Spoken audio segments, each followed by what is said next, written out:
lorsque vous avez un problème, si vous restez stable, tenez ferme, après avoir tout fait, tiens ferme.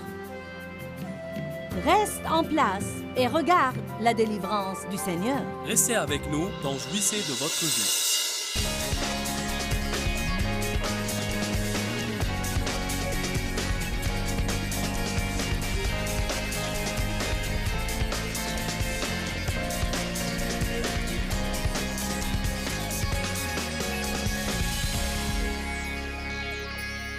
Esprit, bouche, humeur, attitude. Matthieu 12 nous dit que ce qui est dans notre cœur ou dans notre esprit va finalement sortir par notre bouche. Et je crois que nous pouvons aussi dire que ce qui est dans notre cœur affecte nos humeurs. Nos pensées affectent nos humeurs. Nos pensées affectent nos attitudes. Il n'y a probablement rien de plus important dans la vie que de garder une bonne attitude, surtout dans une mauvaise situation. Ce ne sont pas vraiment nos circonstances qui nous gâchent la vie, ce sont les attitudes que nous avons envers nos circonstances. Savez-vous que vous pouvez décider de ne pas être de mauvaise humeur? Dites, je peux décider de ne pas être de mauvaise humeur. Je vais vous dire une chose, lorsque vous avez un problème, être de mauvaise humeur ne va pas le résoudre. Ça n'aide à rien du tout, ça ne fait qu'ajouter à notre pression et ça ne fait qu'ajouter à nos souffrances. J'espère qu'il y a des personnes ici qui vont décider qu'à partir de ce soir, elles vont vivre loin de leurs sentiments. Ce qui arrive, c'est qu'une humeur naît d'un sentiment négatif. Nous avons de mauvaises pensées. Nous avons une mauvaise circonstance, puis de mauvaises pensées à propos des circonstances, puis nous disons de mauvaises choses à propos des circonstances.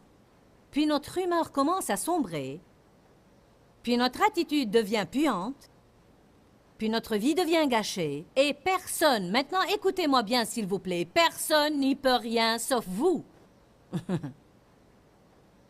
Notre grand problème, c'est que nous voulons absolument que tout disparaisse. Savez-vous quoi? Vous devez comprendre que le diable ne va pas disparaître. Est-ce que vous commencez à vous en rendre compte? Le diable ne va pas disparaître. Oh, vous pouvez avoir des jours ou des périodes de temps où tout se passe merveilleusement bien, mais je peux vous le dire, le diable va sûrement revenir dans une autre saison et il va essayer de nouveau de vous assailler. Jacques 4,7 dit « Résistez au diable et il fuira ». Luc 10,19 dit « Voici, je vous ai donné le pouvoir de marcher sur les serpents et les scorpions et sur toute la puissance que l'ennemi possède et rien ne pourra jamais vous nuire. » J'ai vu une chose dans ce verset à laquelle je n'avais jamais fait attention auparavant. Il ne dit pas simplement « Voici, je vous ai donné le pouvoir ». Il dit « Voici, je vous ai donné le pouvoir de marcher sur ». Vous pouvez en déduire une chose. Cela veut dire marcher sur, faire des démarches, prendre des mesures. Nous lisons ces choses parfois et nous pensons, si Dieu m'a donné le pouvoir, alors pourquoi j'ai tous ces problèmes? Mais il dit, il t'a donné le pouvoir de marcher sur, de marcher, de prendre des mesures, de résister. Savez-vous quels sont les problèmes de beaucoup de gens? Ils ne veulent rien faire. J'aurais aimé me sentir mieux et me sentir différent. Et je veux que le diable me laisse tranquille. Non, vous avez le pouvoir de marcher sur. Vous avez le pouvoir de fouler. Vous avez le pouvoir de prendre des mesures, mais rien ne va arriver si vous ne faites rien. Lorsque vous sentez que votre humeur sombre, vous pouvez crier à haute voix. Je n'ai pas dit chante, mais sombre.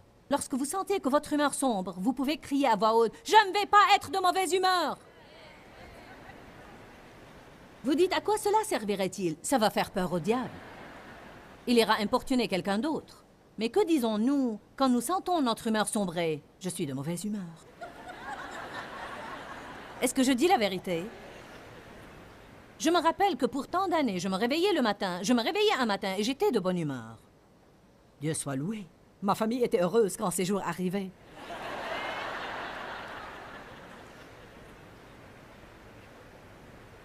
Mais peut-être que je me réveillais le jour suivant et je n'étais pas de très bonne humeur. Et le diable me dirait, j'aurais cette pensée. L'ennemi l'aurait mise dans mon esprit. Je me sens déprimé. Alors je dirais, laissez-moi tranquille, je suis déprimé. J'étais si reconnaissante, éternellement reconnaissante, quand j'ai commencé à étudier la parole de Dieu et que j'ai découvert que je n'étais pas obligée de suivre mes sentiments. Mais par la force du Saint-Esprit, je peux vivre de l'autre côté de mes sentiments. Il n'y aurait ni liberté ni délivrance si nous ne passons pas outre la douleur des sentiments.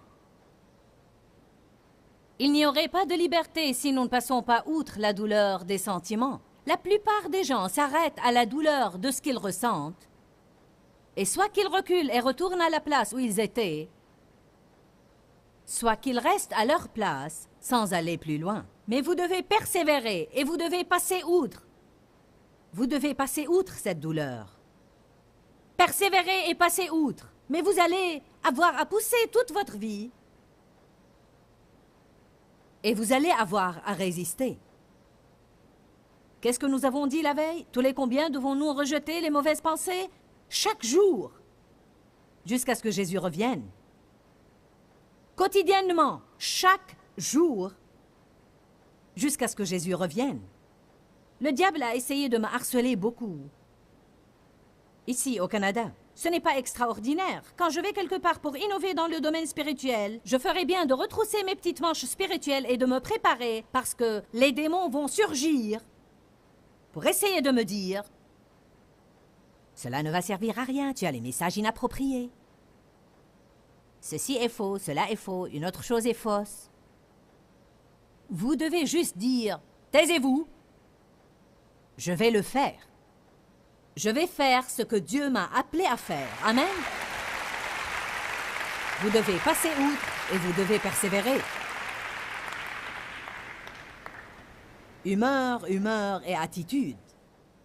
Je suis arrivée à un point dans ma vie, et je crois que peut-être il y a certaines personnes ici et d'autres qui regardent ce programme à la télé.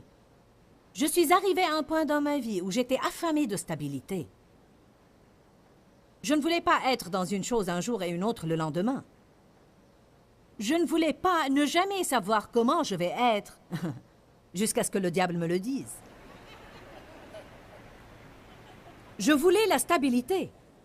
Pourquoi pensez-vous qu'on dit que Jésus est le rocher? Parce qu'il ne change jamais. Jésus-Christ est le même hier, aujourd'hui et éternellement. Nous sommes censés l'imiter. Dieu doit pouvoir compter sur nous. Les gens doivent pouvoir compter sur nous. Pour être franche, si jamais nous voulons avoir le moindre respect de soi, nous devons pouvoir compter sur nous-mêmes. Ce n'est pas une bonne façon de vivre de ne jamais savoir ce que vous allez faire d'un jour au lendemain et d'avoir à attendre pour voir comment vous allez vous sentir. Quel commentaire stupide ça ferait si quelqu'un disait « Peut-être ce soir en retournant, vous allez assister à la réunion du matin? C'est la dernière réunion, je ne sais pas quand Joyce reviendra. Hey, viens avec moi, je vais attendre pour voir comment je vais me sentir. » Vous n'allez pas être là parce que le diable va faire en sorte que vous n'ayez pas envie de venir. Vous aurez envie de vous étendre pour regarder des dessins animés et manger des beignets. Bien sûr que vous n'aurez pas envie de vous lever tôt, conduire jusqu'ici, payer pour le parking, entrer dans l'immeuble, vous asseoir, prendre une bonne partie de votre samedi pour écouter la parole. Mais si vous faites ce dont vous avez envie, si je fais ce dont j'ai envie, je vais être détruite. Je pourrais tout aussi bien écrire détruite en travers de ma vie si je vais suivre mes sentiments. Il s'agit du choix. La chose intéressante, c'est que quand nous cessons de nous incliner devant nos sentiments, la chose devient plus facile. C'est comme l'exercice physique. Au début, il est très difficile, vous avez très mal, et vous devez vous efforcer de le faire. Puis après un moment, ça ne fait plus mal, et croyez-moi, ce n'est plus aussi difficile qu'avant. C'est la même chose quand vous commencez à dire « Je ne vais pas marcher selon mes sentiments ». Voyez, même si vous vous énervez contre quelqu'un, vous pouvez vous discipliner pour continuer à lui parler, bien que vous ne le veuillez pas.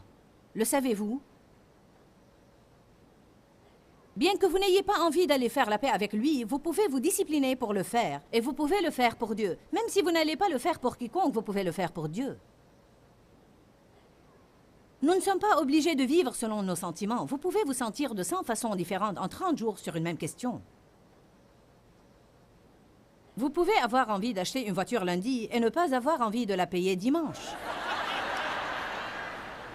Allez, j'étais affamée de paix. de paix dans ma vie et de stabilité dans mes attitudes. Je ne voulais pas simplement avoir la paix quand mes circonstances étaient bonnes. Je ne voulais pas simplement avoir la joie quand mes circonstances étaient joyeuses. J'en avais assez que Satan me contrôle au moyen de mes circonstances. Je peux vous dire maintenant de façon sûre que je sais cela. J'ai assez vécu pour le savoir. Je vais avoir des jours dans l'avenir où des choses qui me déplaisent vont arriver. Je vais avoir des gens qui vont faire des choses qui me déplaisent. Je vais avoir des gens qui vont m'attaquer. Je vais avoir des gens dire des choses de moi. Je vais avoir des gens qui me déçoivent. Nous avons parlé la veille d'avoir une façon de penser et combien il était important de décider à l'avance que vous n'allez pas être dévasté par les choses qui arrivent dans votre vie. Personnellement, j'ai déjà décidé que je ne voulais pas passer ma vie à laisser les autres me dicter mon bonheur. Je sais déjà que certaines de ces choses vont arriver et je me suis déjà décidé que lorsque mes sentiments vont commencer à sombrer, j'allais refuser de m'accorder avec eux. Qu'ils fassent ce qu'ils veulent, mais moi je ne bougerai pas d'ici. Je vais servir Dieu et faire ce que Dieu veut. Savez-vous que vous pouvez sourire même si vous n'en avez pas envie? Pensez-vous que j'ai toujours envie de venir ici et de faire ça? Allez, réfléchissez, je suis un être humain. Vous ne pouvez pas vivre seulement suivant vos sentiments. Je vais vous poser une question maintenant et je veux que vous soyez tous francs avec moi. Combien d'entre vous sont des gens plutôt lunatiques?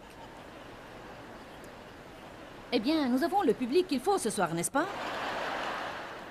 Mon Dieu, je ne m'attendais pas à une si bonne réponse.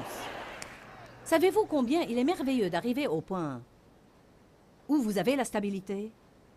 Je crois que Dieu nous a donné à tous des talents et je crois qu'il y a des gens ici dans cette salle ce soir qui ont une vocation de Dieu dans leur vie. Dieu vous a donné un talent et il y a des choses qu'il veut que vous fassiez. Savez-vous ce que j'ai découvert dans ma vie? Je crois que Dieu nous libère dans la vocation de notre vie et que nos capacités sont libérées quand nous commençons à avoir la stabilité dans notre vie. Parce que si j'ai un talent, mais sans fruit, alors je vais seulement faire honte au nom du Christ. Je pouvais prêcher juste comme je le fais maintenant. Il y a 28 ans de là, lorsque Dieu m'a appelé, quand j'enseignais 20 personnes, c'était tout à fait aussi fort. Je savais que j'avais une plus grande vocation dans ma vie que juste d'enseigner 20 personnes, je le savais. Et je ne pouvais pas comprendre pourquoi Dieu ne me libérait pas dans ma vocation. Je ne le comprenais absolument pas. Pourquoi Dieu, pourquoi? Quand Dieu, quand? Je regardais des prédicateurs à la télé et bien sûr, dans ma fierté et ma vanité, je pensais « Je peux prêcher mieux qu'eux ». Pourquoi tu m'as mise ici, Dieu, à prêcher à une poignée de gens alors que je pourrais être dehors à desservir le monde? Le problème était que j'avais un talent. Dieu a mis un talent de communication en moi. Il a mis un talent dans ma bouche, mais je n'avais aucune maturité. Je n'avais aucune stabilité. Dieu ne pouvait pas compter sur moi car je pouvais faire une chose un jour et une autre chose le lendemain. Je vous aime aujourd'hui et je vous déteste demain. Si j'avais envie de me disputer avec vous, je le faisais. Il y avait des jours où j'avais envie de donner une gifle à quelqu'un et si quiconque se mettait en travers de mon chemin, je l'aurais giflé aussi. C'est pour vous dire comment j'étais. Je devais mûrir, je devais apprendre. Alors comment mûrir et apprendre? Dieu nous met dans des situations où nous ne voulons pas être et il ne nous permet pas d'en sortir. Peu importe combien nous voulons en sortir, il ne nous permet pas d'en sortir. J'aime le passage dans Psaume 139, 4, où le psalmiste dit « Car la parole n'est pas sur ma langue, que déjà, ô Seigneur, tu la connais entièrement. Tu m'entoures et tu m'enserres par derrière et par devant, et tu mets ta main sur moi. » Je me vois de la sorte. Me voilà dans cette situation. Et Dieu m'a placé là, et il n'y a pas moyen de m'en sortir. Et quand j'essaye d'aller de ce côté, je suis bloqué. Et si j'essaye d'aller de ce côté, je suis bloqué. Et si j'essaye d'aller de ce côté, je suis bloqué. Et si j'essaye d'aller de ce côté, je suis bloqué. Et Dieu avait sa main sur moi, et il œuvrait dans ma vie. Et il n'y avait pas moyen qu'il me laisse sortir de ma situation.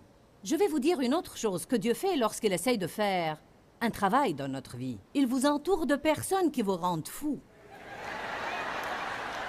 Cela ne vous servirait à rien de vous enfuir de la personne qui vous énerve maintenant, car vous allez en trouver deux comme elle au prochain endroit où vous irez.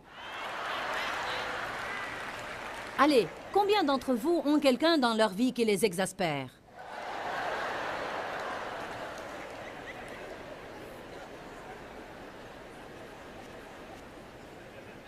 Stabilité. Est-ce que quelqu'un ici est affamé de stabilité?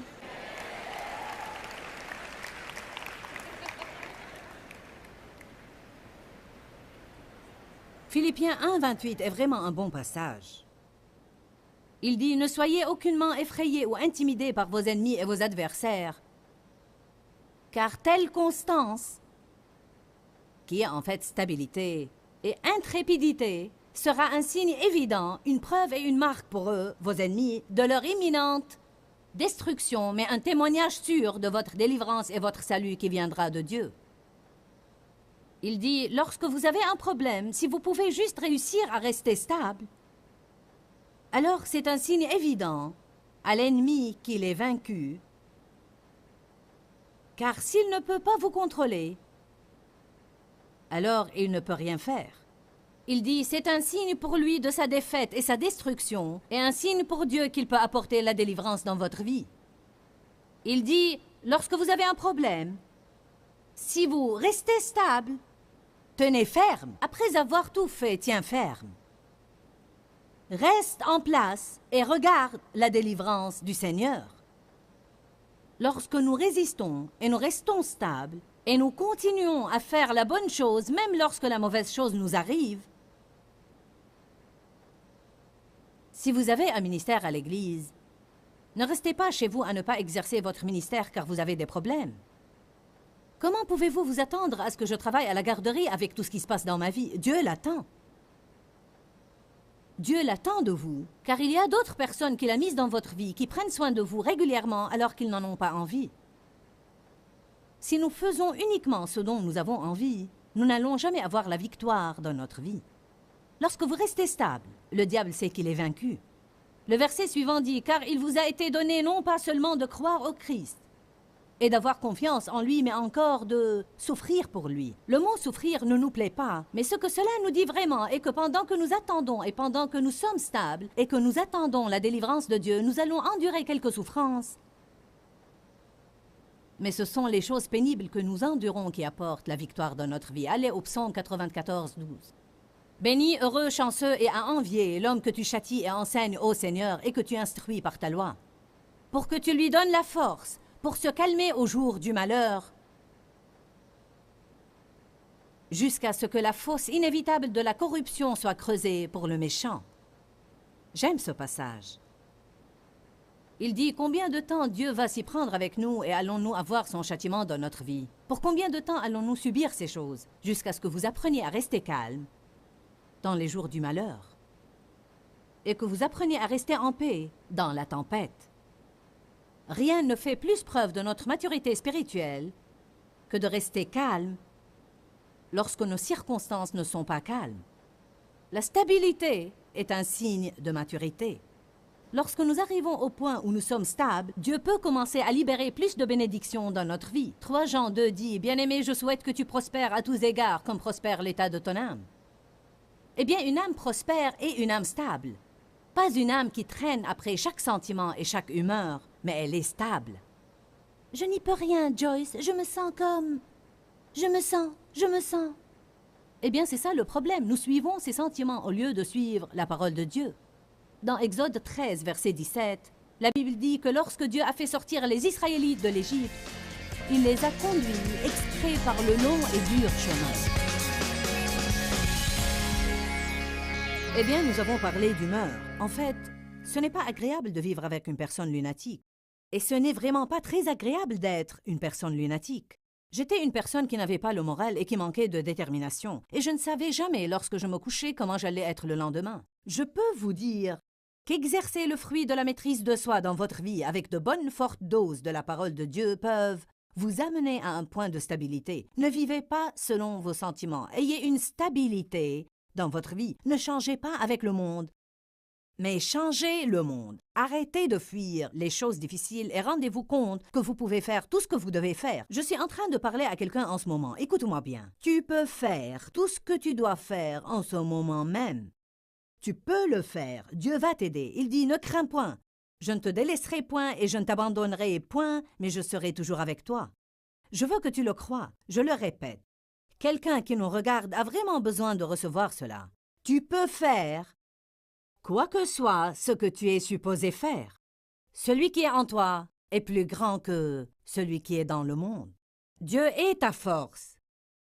Il est la force de ta vie et il va t'aider à faire tout ce que tu dois faire. Ne crains point. Ne laisse pas le diable assailler ton esprit et te convaincre que tu ne le peux pas. Crois que tu le peux. Pourquoi, Seigneur, pourquoi? Dans ce livret, Joyce Meyer nous enseigne à travers la parole comment être délivré de la confusion. Pour obtenir ce livret gratuitement, écrivez-nous à Joyce Meyer, boîte postale 40095-6300 Larnaca, Chypre. Ou bien visitez notre site web www.joycemeyer.org/fr.